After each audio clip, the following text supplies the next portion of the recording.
بڑے کا گوشت کھا لینے کا نام اسلام ہے، ہاتھ لمبی ٹوپی پہن لینا یا داڑھی رکھ لینے کا نام اسلام ہے۔ اسلام قربانیاں چاہتا ہے۔ اسلام کی ابتدا محرم میں قربانی کی یاد دلاتی ہے اور بقرعید میں بھی قربانی کی یاد دلاتی ہے۔ کیوں؟ مسلمانوں صرف بکرا قربان کر کے گوشت کھا کر کے مست نہ ہو جانا، جب تمہاری جان پر کوئی بات آئے تو کوئی صدقہ کر کے اپنی جان بچا لینا، اور جب مصطفیٰ کی ذات پر کوئی چیز آئے تو جان دے کر عزت بچانا۔ خواہران ملت اسلامیہ، السلام علیکم ورحمۃ اللہ وبرکاتہ۔ الحمد للہ الحنان المنان الذي خلق الإنسان وعلمه البيان، والصلاة والسلام على رسوله سيد الإنس والجان وعلى آله وأصحابه ذوي الخير والإحسان، أما بعد، فأعوذ بالله من الشيطان الرجيم، بسم الله الرحمن الرحيم، فليحذر الذين يخالفون عن أمره أن تصيبهم فتنة أو يصيبهم عذاب أليم، صدق الله مولانا العظيم وبلغنا رسوله النبي الأمين المتين المختار الكريم، ونحن على ذلك لمن الشاهدين والشاكرين والحمد لله رب العالمين۔ بارگاہ رسالت معاب صلی اللہ تعالی علیہ وسلم میں درود پاک کا ہدیہ پیش کریں۔ اللہم صلی علی سیدنا و مولانا محمد معدن الجود والکرم وآلہ واصحابہ الکرام وابنہ الکریم وبارک وسلم صلاة دائمة سرمدا ابدا۔ بمصطفیٰ برساں خیش کے دی ہما اوست، گر بہون رسیدی تمام بولہ بیست۔ محمد کی محبت دین حق کی شرط اول ہے، اسی میں ہو اگر خامی تو سب کچھ نامکمل ہے۔ عزیزان گرامی، آج کا یہ اجلاس تاجدار ختم نبوت علی صاحبہ الصلاۃ والسلام کے عنوان سے منعقد ہے۔ اللہ عز و جل ہم سب کے ایمان و عقیدے کی حفاظت فرمائے۔ اس منبر پاک پر اجلہ علماء کرام کی ایک جماعت جلوہ فگن ہے۔ برادر گرامی حضرت العلامہ غلام جیلانی ازہری صاحب، حضرت مولانا روشن ضمیر صاحب، میرے عزیز رفیق کفیل انور صاحب، دیگر علماء، ان کی محبتیں، عنایتیں، شعراء حضرات نے جو کچھ بھی کہا، اللہ مجھے اس کے لائق بنائے۔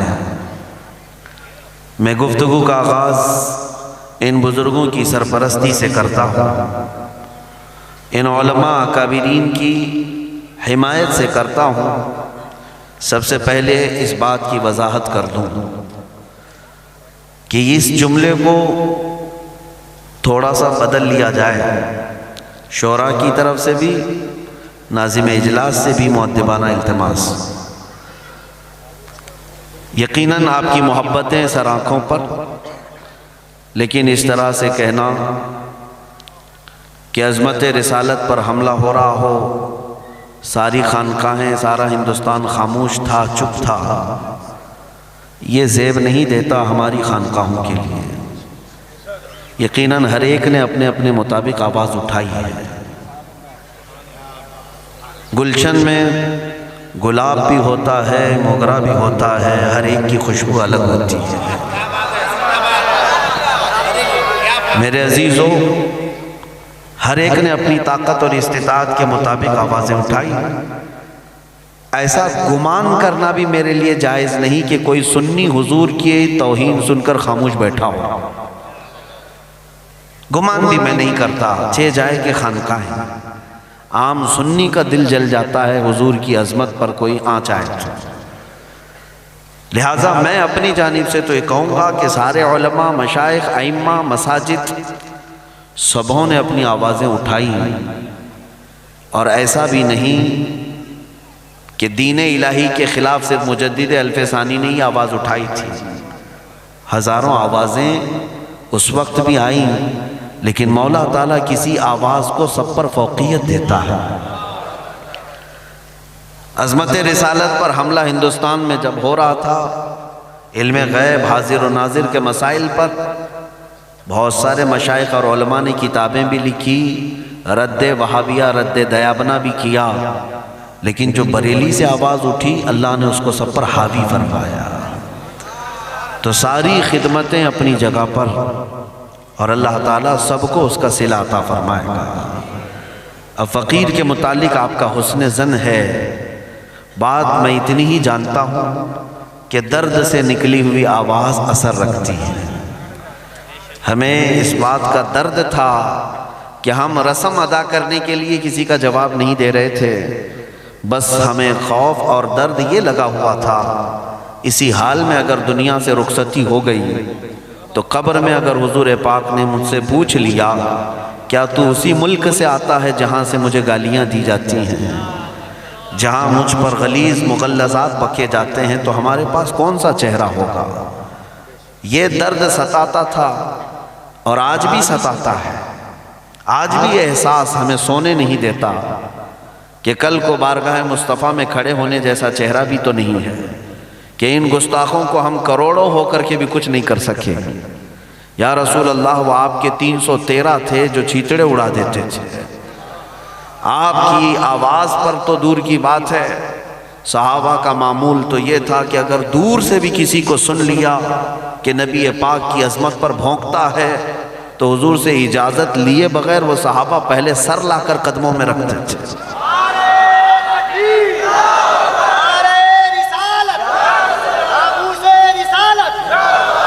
ہماری حالت تو آج یہ ہے کہ ہم کروڑوں کی تعداد میں ہیں، کروڑوں کی تعداد میں ہیں، اسی بات پر تو شرم اور احساس رات کو سونے نہیں دیتے کہ رسول پاک صلی اللہ تعالیٰ علیہ وسلم کی یہ امت آج اتنی بڑی طاقت کے ساتھ موجود ہے کہ پوری دنیا میں 57 ملک اسلامی کنٹریز کے نام سے جانے جاتے ہیں۔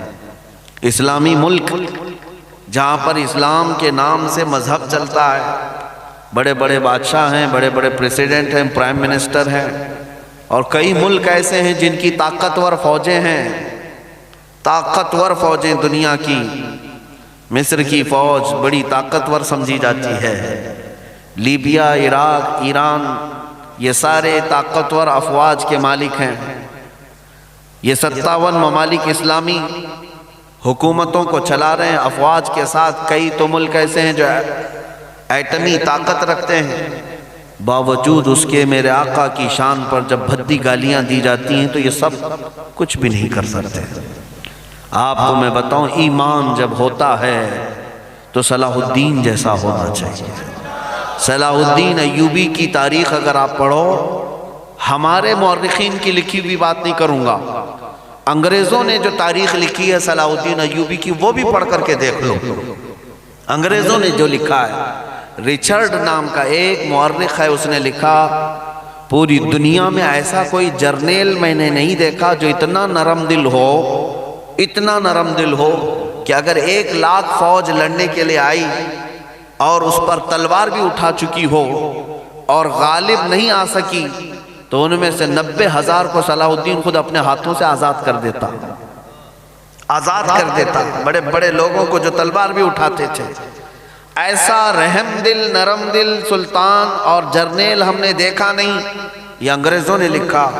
لیکن اسی صلاح الدین کا حال یہ تھا، بیمار ہو گئے، ملک شام کے ایک علاقے میں بستر پر آ گئے۔ ایک مسلمانوں کا قافلہ حلب سے گزر رہا تھا، عیسائیوں کے ایک سپہ سالار نے، برنس نام تھا، ان مسلمانوں کے قافلے پر حملہ کیا اور انہیں گرفتار کیا، ان کا پورا مال لوٹ لیا۔ ان میں عورتیں بھی تھیں، بچے بھی تھے، جوان بھی تھے۔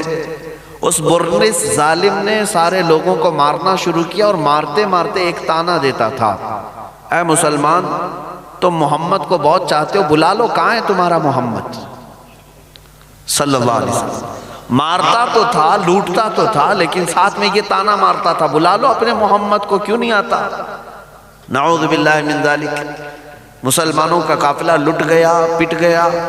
پھر خبر صلاح الدین تک آئی، صلاح الدین ایوبی کو یہ خبر دی گئی کہ برنس نام کے اس ظالم نے کیا، ان کا پورا مال لوٹ لیا، ان میں عورتیں بھی تھی، بچے بھی تھے، جوان بھی تھے۔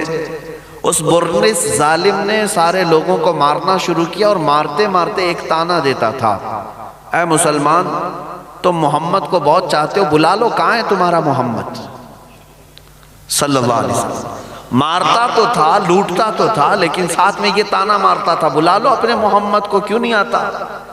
نعوذ باللہ من ذالک۔ مسلمانوں کا قافلہ لٹ گیا، پٹ گیا۔ پھر خبر صلاح الدین تک آئی، صلاح الدین ایوبی کو یہ خبر دی گئی کہ برنس نام کے اس ظالم نے مسلمانوں کو گرفتار کیا، ان کا مال لوٹا پیٹا، اور لیکن ساتھ میں شان رسالت پر اتنی گندی بات کی۔ اب جانتے ہو جو بستر پر لیٹ گئے تھے صلاح الدین بیماری کی وجہ سے، ہاتھوں کو اٹھا کر بارگاہ رب العزت میں عرض کرتے ہیں، مولا میری آخری خواہش صرف اتنی ہے کہ مجھے اتنی زندگی اور دے دے کہ میں اس برنس کو ختم کر سکوں۔ مجھے دنیا سے اس وقت تک نہ اٹھا جب تک اس شاتم رسول اور گستاخ رسول کا میں انجام نہ دیکھ لوں۔ بستر پر رہے، بیمار رہے، 2.5 سال کا عرصہ گزر گیا۔ 2.5 سال کے بعد صحت یاب ہوئے، کھڑے بھی ہوئے۔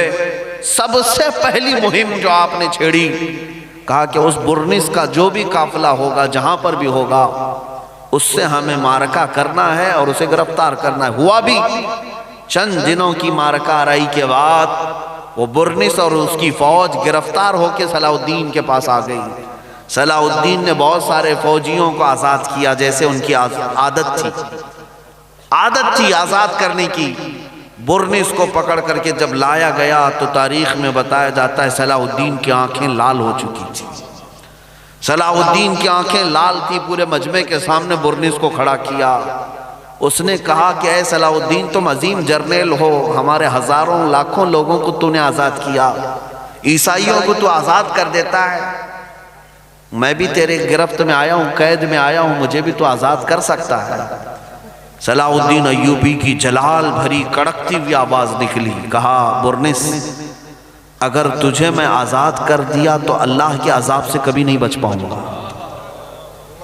اگر میں تجھے آزاد کر دیا تو میں اللہ کے عذاب سے کبھی نہیں بچ پاؤں گا۔ وہ اور لوگ تھے جنہوں نے میری جان پر حملہ کیا، میں نے انہیں آزاد کیا، لیکن تو نے میرے رسول پاک کی شان پہ حملہ کیا۔ اب اس کے بعد تلوار اٹھائی صلاح الدین نے اور گردن پر رکھ کر کے کیا کہا جانتے ہیں؟ اے برنس 2.5 سال پہلے تو نے پکار کر مسلمانوں سے کہا تھا بلاؤ محمد کہاں ہے، دیکھ محمد نے مجھے تیری گردن اتارنے کے لیے بھیجا ہے۔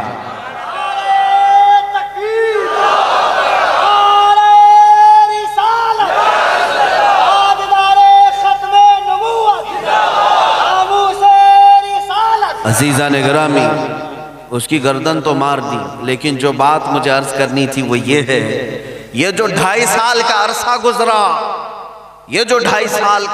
گزرا، روایت میں ہے کہ صلاح الدین ایوبی ایک رات بھی بستر پر نہیں سوئے اور اپنا پیر نہیں پھیلایا، پیر لمبا نہیں کیا، فرش پر اپنے پیروں کو موڑ کر رات بھر بیٹھے رہتے، اور بیماری کی حالت تھی۔ جب خادم کہتے کہ آپ سو جائیں، صلاح الدین ایوبی کہتے تم کس کو مشورہ دے رہے ہو مجھے سونے کا، جبکہ میرے نبی کی شان میں گالیاں دی جا چکی ہیں، حضور پاک کی عظمت کو للکارا گیا، اور تم کہتے ہو کہ صلاح الدین بستر پر سو جائے۔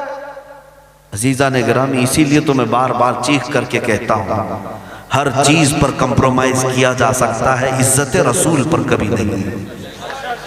آج میرا مشن صرف یہ ہے کہ میں جلسوں میں یا تقریروں میں اس لیے نہیں آتا کہ میں کوئی مقرر آدمی ہوں یا خطیب ہوں، میرے اندر تو ڈھنگ بھی نہیں ہے خطابت کرنے کا، میں مقررین کی اداؤں سے بھی واقف نہیں ہوں، لیکن صرف یہ درد تم تک تقسیم کر کے جانا چاہتا ہوں کہ اے مسلمانوں، بہت سارے معاملات پر تم سڑکوں پر آتے رہے، راشن کے نام پر، پانی کے نام پر، بجلی کے نام پر، الیکشن کے نام پر، ووٹنگ کے نام پر، لیکن تمہیں خبر نہیں تم تو امانت تھے رسول اللہ کی، تم حضور کے لیے پیدا کیے گئے ہو اور تم امت ہو میرے مصطفیٰ کی۔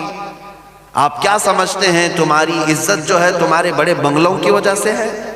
تمہاری عزت تمہاری داڑھی اور ٹوپی کی وجہ سے ہے؟ تمہاری عزت صرف اور صرف نام مصطفیٰ کی وجہ سے ہے۔ آبرو ما ز نام مصطفیٰ است، اقبال نے کہا ہے ہم سب کی عزت و آبرو صرف رسول اللہ کی وجہ سے ہے۔ اور آپ کو یہ پتہ ہے ایسے ایسے گناہ ہمارے معاشرے میں ہیں جس کی بنیاد پر آسمان سے آگ برسنی چاہیے، عذاب آ جانا چاہیے۔ کیا گناہ نہیں ہے ہمارے قوم میں؟ پہلے کی امتیں جب گناہ کرتی تھی تو عذاب آتا تھا۔ کیسا عذاب؟ قوم لوط پر نوکیلے پتھر برسائے گئے تھے، لواطت کرتے تھے، نوکیلے پتھر برسائے گئے۔ فَأَمْطَرْنَا عَلَيْهِمْ حِجَارَةً مِّن سِجِّلٍ مَّنضُودٍ، قرآن کہتا ہے۔ اور قوم شعیب ناپ تول میں کمی کرتی تھی، اللہ نے عذاب بھیجا، ہواؤں کا عذاب۔ فَأَرْسَلْنَا عَلَيْهِمْ رِيحًا صَرْصَرًا، انہیں ہلاک کر دیا گیا۔ نوح علیہ السلام کی قوم پر عذاب آ گیا، قوم سمود پر عذاب آیا، صالح علیہ السلام کی قوم پر۔ لیکن آپ کو میں بتاؤں اس امت پر عذاب کیوں نہیں آتا؟ گناہ ویسی ہیں آج بھی۔ میرے عزیز و قرآن کہتا ہے وَمَا كَانَ اللَّهُ لِيُعَذِّبَهُمْ وَأَنْتَ فِيهِمْ، اب اس امت پر ویسا عذاب اللہ نہیں نازل کرے گا اس لیے کہ ان کے بیچ میں میرا محبوب آرام کر رہا ہے۔ عذابات سے بچے بھی ہو تو کس بنیاد پر؟ رسول اللہ کی برکت ہے، ہماری عزت رسول اللہ کے نام سے، ہماری عافیت رسول اللہ کے نام سے، ہمارے گھروں کی برکت رسول اللہ کے نام سے۔ یہاں تک کہ سیدنا عمر ابن خطاب رضی اللہ تعالیٰ عنہ فرماتے ہیں میرے جسم پر جو بال اگتے ہیں یہ بھی رسول اللہ کی برکت سے۔ یہ حضرت عمر فاروق فرماتے ہیں اے مسلمانوں اب حالات تمہیں بیدار کرنا چاہ رہے ہیں اور تمہیں اٹھانا چاہتے ہیں، جگہ جگہ کے تھک چکے ہیں یہ ہنگامے، اٹھو نشاط لذت خواب گراں بدل ڈالو، غلط روی سے منازل کا بود بڑھتا ہے، غلط روی سے منازل کا بود بڑھتا ہے، مسافروں رویش کارواں بدل ڈالو، کی راہ کے تو می روی بترکستان است، آج جس راستے پر تم چلے جا رہے ہو یہ کعبے کی طرف نہیں لے جا رہا، یہ کسی اور طرف لے جا رہا ہے۔ محمد عربی صلی اللہ تعالیٰ علیہ وسلم کے غلام تو وہ ہونے چاہیے کہ گھبرا گئی ہے دیکھ کر گردش دوراں کبھی کبھی، کس کو دیکھ کر؟ دیوان گانے عشق مصطفیٰ، حضور پاک صلی اللہ تعالیٰ علیہ وسلم کے غلاموں کو دیکھ کر گردش دوراں بھی گھبرا جاتی، طوفان اپنا رخ موڑ لیتے، سمندر اپنا راستہ دیتے۔ آج تو تمہاری موب لنچنگ ہوتی ہے، پکڑے جاتے ہو، مارے جاتے ہو، کوٹے جاتے ہو، پیسے جاتے ہو، تمہاری مسجدوں کو تباہ برباد کر دیا گیا، آگ لگا دی جا رہی ہے، اور یہاں ہماری خانقاہیں برباد کر دی جا رہی ہیں۔ آج اگر تم نہیں جاگتے اور امت مصطفیٰ کا حق ادا نہیں کرتے تو کل تمہاری نسلیں تم پر لعنت بھیجیں گی، کل تمہاری اولاد، کیونکہ قیامت کے دن فرمایا گیا کچھ بچے ایسے ہوں گے جو اپنے ماں باپ پر مقدمہ کریں گے، اللہ تبارک و تعالیٰ سے کہیں گے اے مولا سب سے پہلے عذاب میرے ماں باپ پر دے، اس لیے کہ میرے گمراہ ہونے کا ذریعہ یہی لوگ تھے، انہوں نے کبھی مجھے عشق مصطفیٰ نہیں سکھایا، کبھی انہوں نے آداب و اخلاق کی تعلیم مجھے نہیں دی۔ اے مسلمانوں آج یہ حالات تمہیں اس بات پر لے آتے ہیں کہ آؤ جس روش پر مصطفیٰ کریم صلی اللہ علیہ وسلم نے ہمیں مدینے میں چھوڑا تھا اسی روش پر ہمیں آنے کی ضرورت ہے۔ ان کے جو ہم غلام تھے خلق کے پیشوا رہے، ان کے جو ہم غلام تھے خلق کے پیشوا رہے، ان سے پھرے جہاں پھرا پھر آئی کمی وقار۔ تمہیں اپنی عزت معلوم ہے؟ تمہاری حیثیت معلوم ہے؟ کس کے تم وارث ہو؟ ہم کس کے وارثین میں سے ہیں؟ ہمارے اسلاف کون ہیں؟ کیا وہ صرف ہمارے جلسوں میں نعرے لگانے کے لیے اسلاف ہیں؟ ان اکابرین کا نام لے کر ایک بار زندہ باد کہہ دیا جائے کافی ہے؟ تم جن اسلاف کے وارثین میں سے ہو ذرا پڑھ تو لیا کرو اے جوانوں، تمہارے اکابرین میں سب سے پہلے بلال حبشی کا نام آتا ہے، خباب ابن الارت کا نام بھی ہے، خبیب ابن عدی کا بھی نام ہے۔ یہ وہ صحابہ ہیں جنہوں نے اپنی جانیں مصطفیٰ کی محبت پر لٹائی ہیں، جانیں لٹائی ہیں۔ عبداللہ بن جحش وہ صحابی ہیں جو میدان احد میں جن کا مسلح کیا گیا تھا، ان کے ناک، آنکھ، کان سب کاٹ کر کے کافروں نے ہار بنا کر گلے میں پہنا تھا۔ کون؟ عبداللہ بن جحش، رسول اللہ کے صحابی۔ حضرت انس بن ندیر، حضور پاک صلی اللہ علیہ وسلم کے رازدار صحابی، جو حضور کے رازوں کا اہتمام کرتے تھے، حضور ان سے راز کی بات کرتے تھے۔ احد کے میدان میں جب آئے، کفار و مشرکین نے ان کے جسم کو اتنا مسل دیا تھا، اتنا مسل دیا کہ نہ چہرہ دکھتا تھا، نہ سینہ دکھتا تھا، کچھ بھی نہیں۔ ان کی بہن آئی، صرف ان کی انگلی ایک باقی تھی، یہ دیکھ کر پہچانا کہ انس بن نزیر ہے، جن کے جسموں کو سمیٹ دیا گیا تھا زمین کے ساتھ۔ میرے عزیزو، ان صحابہ کی قربانیاں ہیں تب اسلام ہم تک آیا ہے۔ آپ یہ سمجھتے ہیں کہ گھر میں بڑے کا گوشت کھا لینے کا نام اسلام ہے، ہاتھ لمبی ٹوپی پہن لینا یا داڑھی رکھ لینے کا نام اسلام ہے؟ اسلام قربانیاں چاہتا ہے۔ اسلام کی ابتدا محرم میں قربانی کی یاد دلاتی ہے اور بقرعید میں بھی قربانی کی یاد دلاتی ہے۔ کیوں؟ مسلمانوں، صرف بکرا قربان کر کے، گوشت کھا کر کے مست نہ ہو جانا۔ جب تمہاری جان پر کوئی بات آئے تو کوئی صدقہ کر کے اپنی جان بچا لینا، اور جب مصطفیٰ کی ذات پر کوئی چیز آئے تو جان دے کر عزت بچانا۔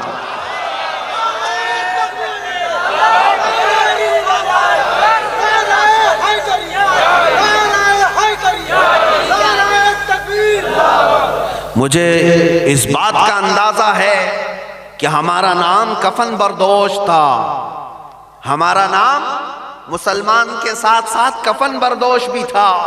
پہلے کے فارسی لوگ ہمیں مسلمان کم کہتے تھے، کفن بردوش کہتے تھے۔ مطلب کیا ہے؟ یہ رسول پاک کے غلام ایسے ہیں کہ کندھے پر کفن لے کے چلتے ہیں، انہیں موت کبھی روک نہیں پاتی۔ یہ حضور کے عاشق ہیں، جہاں پائے نکل پڑے، اور موت ان کو کیا ڈرا سکے گی؟ اور حقیقت میں ہے میرے عزیزو، آج میں جو گفتگو کو شروع کیا ہوں، سب سے پہلے تم اپنے سینوں سے خوف نکالو، ڈر نکالو۔ سب سے بڑا ڈر کیا ہو سکتا ہے زندگی کا؟ ظاہر سی بات ہے، آپ آگ سے ڈرتے ہیں کہ جل جائے گا، پانی سے ڈرتے ہیں، آپ جو ہے گھر کے اندر حادثوں سے ڈرتے ہیں، طوفان سے ڈر رہے ہیں، بارش سے ڈر رہے ہیں، بیماری سے آپ ڈر رہے ہیں، کوئی بیماری آ گئی تب ڈر ہے۔ ڈر کئی چیزوں میں ہے، شیر سے بھی ڈر لگتا ہے، کتے سے بھی ڈر لگ رہا ہے، کوئی کھائی سے بھی ڈر لگ رہا ہے، گھڑے سے بھی ڈر لگ رہا ہے، کار میں بیٹھے ایکسیڈنٹ سے ڈر لگ رہا ہے۔ سارے ڈر اگر جمع کرو گے، ریزلٹ نکالیں گے، نتیجہ نکالیں گے ان سارے ڈر سے، کیا سب سے بڑا ڈر کیا ہے؟ وہ موت کا ڈر ہے۔ کس چیز کا ڈر ہے؟ آگ سے اس لیے آپ ڈر رہے ہیں کہ جلیں گے تو ہوگا کیا؟ مر جائیں گے۔ پانی میں ڈوبنے سے اس لیے ڈر رہے ہیں کہ ڈوب گئے تو مر جائیں گے، مرنے کا ہی تو ڈر ہے۔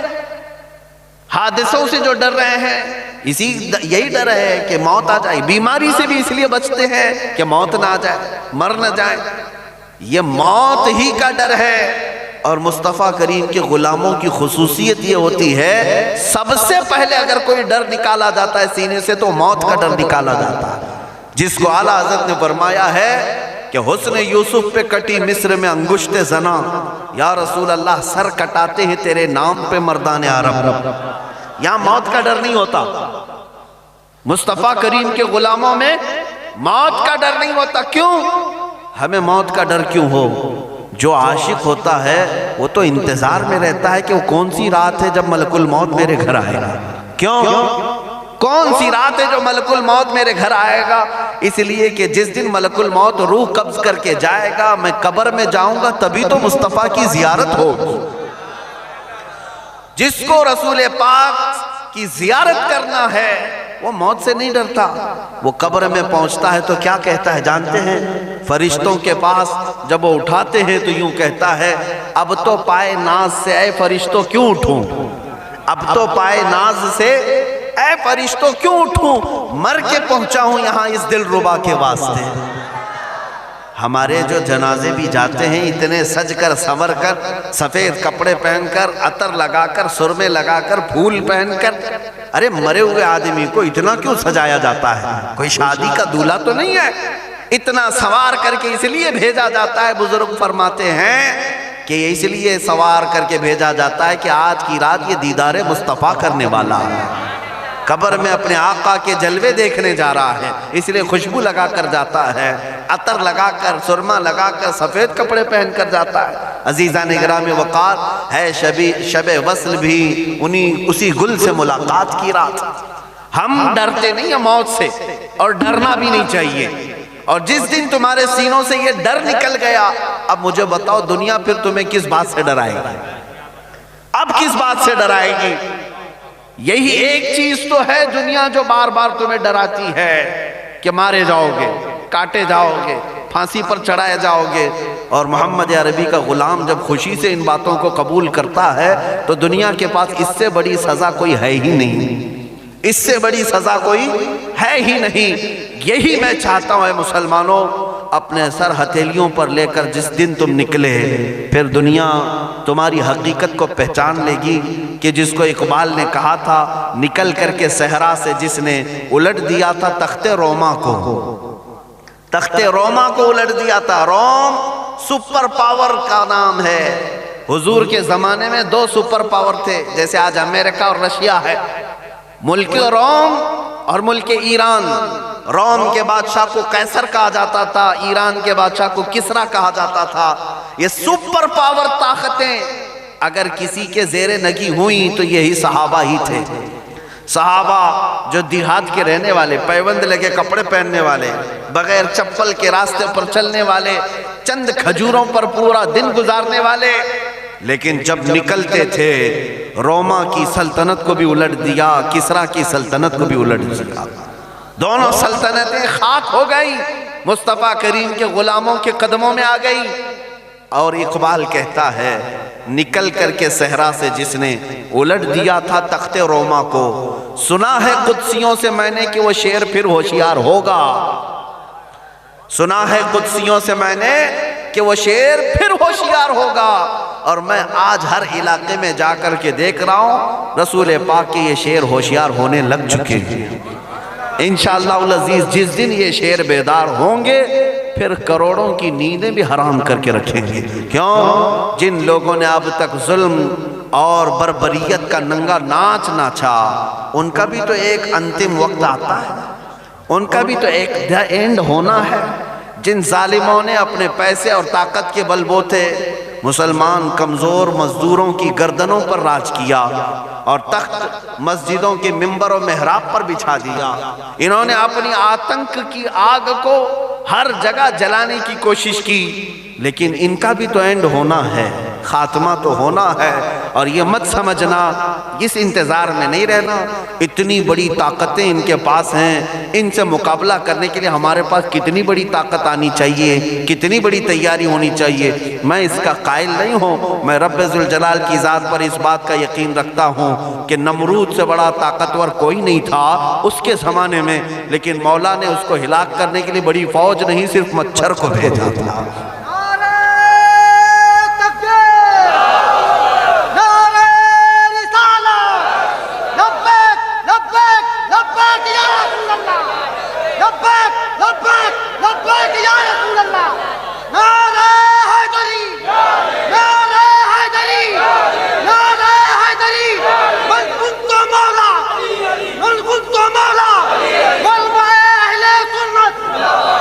عزیزان گرامی، اب یہی بیداری کا وقت دنیا کو پریشان بھی کر رہا ہے کہ محمد عربی کے غلام جاگنے لگ گئے۔ جانتے ہیں تمہیں سلانے کے لیے انہوں نے 100 سال سے منصوبے بنائے، نشہ تمہارے محلوں میں عام کیا، لڑکیاں بے آبرو تمہارے محلوں میں کی گئیں، ٹیلی ویژن انٹرنیٹ سب سے زیادہ تمہارے محلوں میں لایا گیا۔ ارے یہ اپنے بچوں کے ہاتھوں میں موبائل بھی نہیں دیتے جو بڑے بڑے پیسے والے لوگ ہیں، لیکن عام مسلمانوں کے محلے پر نیٹ فری ہے، ساری چیزیں، کہ دن بھر رات بھر اس کے نشے میں یہ ایڈکٹ رہے۔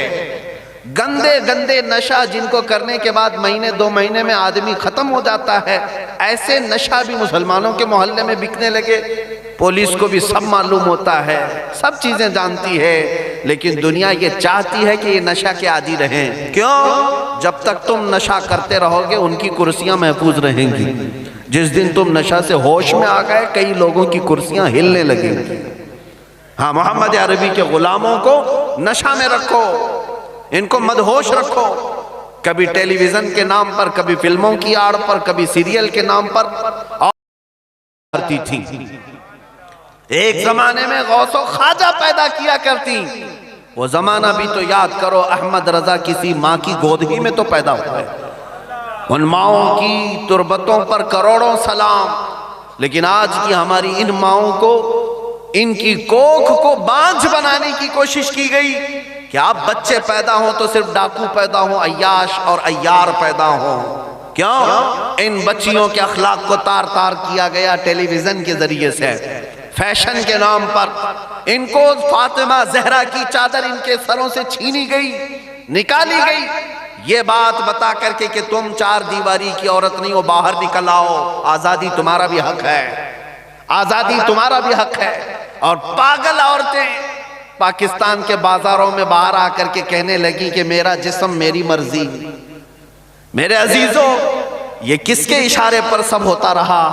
یہ یہود و نصارہ کرتے رہے، یہی ظالم فساق فجار اور کفار جنہوں نے امت مصطفیٰ کے لیے 100 سال سے پلاننگ کی، 100 سال سے تمہاری بچیوں کو ننگا کرنے کے لیے، تمہاری تعلیم میں اخلاق کی بگاڑ لانے کے لیے انہوں نے پورے کتابوں کے سیلیبس چینج کر دیے۔ آپ کو پتہ ہے آج اسکول میں کہیں پر اورنگزیب کو نہیں پڑھایا جاتا، بند کر دیا گیا۔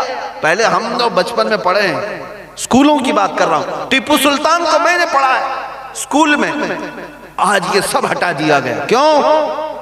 کہ تمہاری تاریخ ختم ہو جائے۔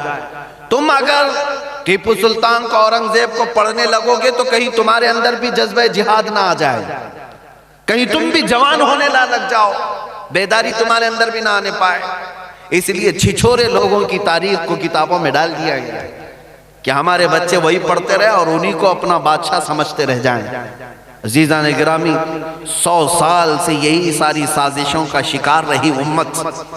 خلافت کو ختم کر دیا گیا پوری دنیا سے، جہاد کے نام سے ہی چڑ پیدا کر دی گئی، نفرت پیدا کر دی گئی پوری دنیا سے۔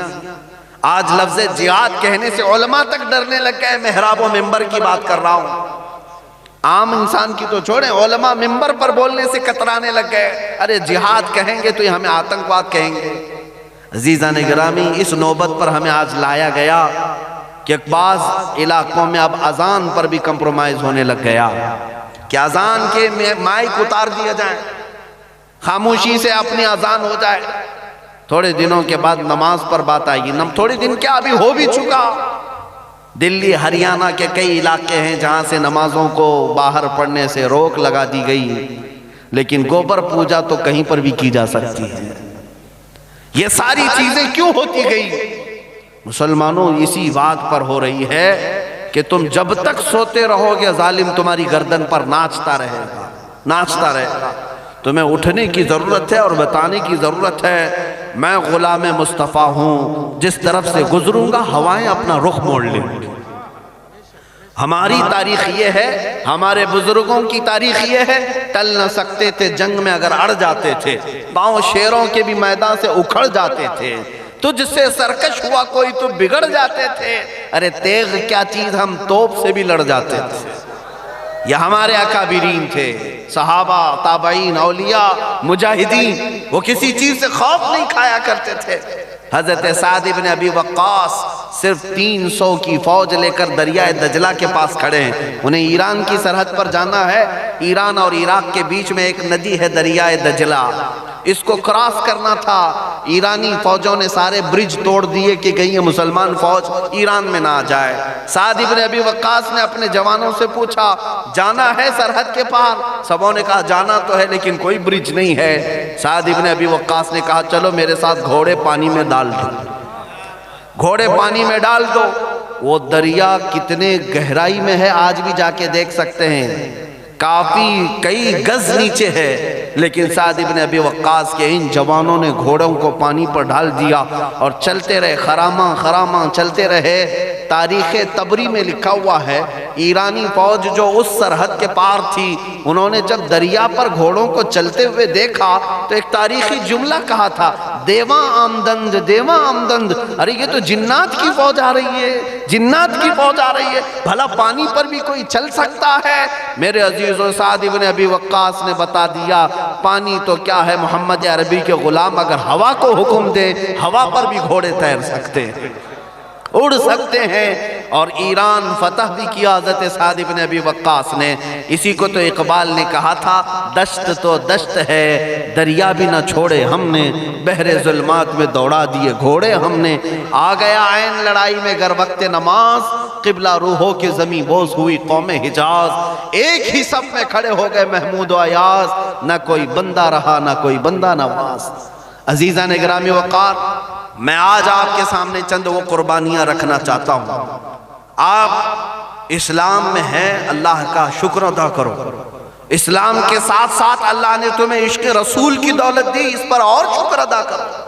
اہل سنت و جماعت کا یہ وتیرہ اور خاصہ رہا ہے۔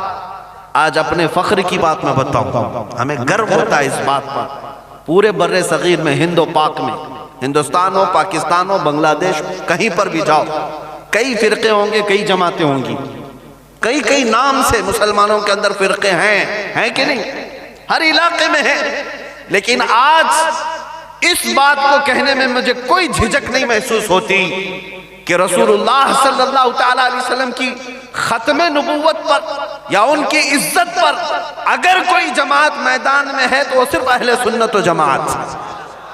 آپ دیکھیں، لبیک یا رسول اللہ کے نعرے پڑوس میں بھی وہی لگا رہے ہیں جو امام احمد رضا والے ہیں، ہندوستان میں بھی وہی جماعت لگا رہی ہے جو بریلی والے ہیں۔ اس کا مطلب یہ ہے کہ رسول پاک صلی اللہ علیہ وسلم نے اپنی عزت کی حفاظت کے لیے تمہارا انتخاب فرما لیا، تمہیں چن لیا گیا ہے۔